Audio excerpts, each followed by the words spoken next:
tutti e benvenuti in questo nuovo video. Parleremo di come ho trasformato la maglia Marlene che trovate sul canale nell'abito Marlene. Prima di tutto questo iscrivetevi al canale qualora non l'aveste ancora fatto e seguitemi su tutti i miei social, vi lascio il link in descrizione.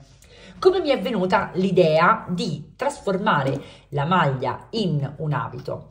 Semplicemente considerando il fatto che con 2 rocche di Marlene me ne è avanzato un quantitativo un po' particolare, non così poco da dire lo lascio per eventuali diciamo modifiche o assestamenti, e né così tanto da dire ci realizzo un'altra maglia o un abito o un qualunque altro progetto un po' più corposo.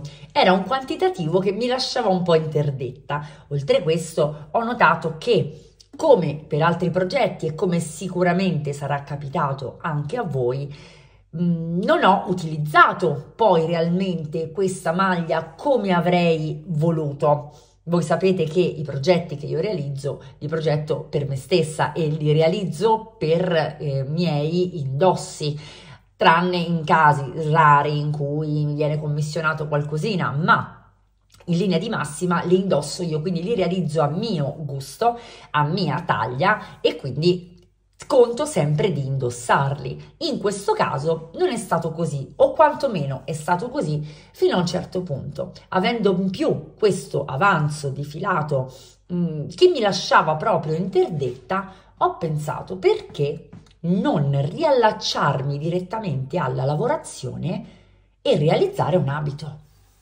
Ed ecco come è nato questo abitino, questo tubino. Sicuramente sarà capitata anche a voi questa situazione, io ne sono assolutamente certa, anche perché nel gruppo delle croccettine, tra l'altro vi invito a entrare nel gruppo delle croccettine di Facebook e anche in altri gruppi in giro, ho visto tanti lavori ricavati da precedenti progetti. Quindi avevo realizzato questa maglia che ho disfatto per realizzare questo abito, oppure avevo realizzato questa borsa, ho disfatto tutto recuperando il filato per realizzare un paio di pochette. E sono cose che noi creative facciamo molto spesso, quindi ditemi se ho ragione, ma sono assolutamente sicura di sì. In questo caso, come ho fatto a realizzare una gonna attaccata direttamente al mio corpo maglia, senza andare ad aumentare o altro, il punto me lo ha consentito naturalmente.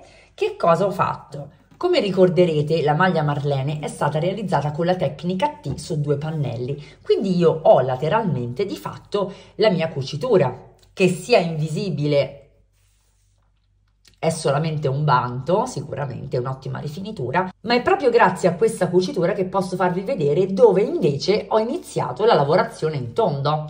Vedete che a un certo punto questa cucitura scompare. Questo significa che alla lunghezza della maglia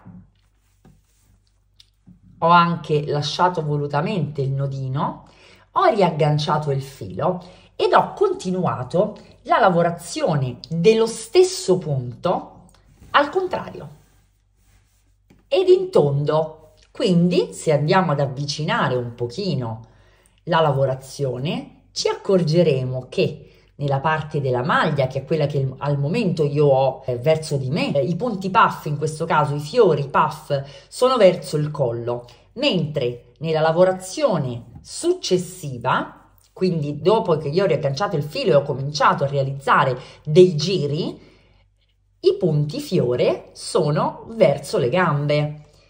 La cosa carina è che non si percepisce, bisogna avere un occhio oltre che super attento, vedete? Non dà alcun fastidio, eccolo qua.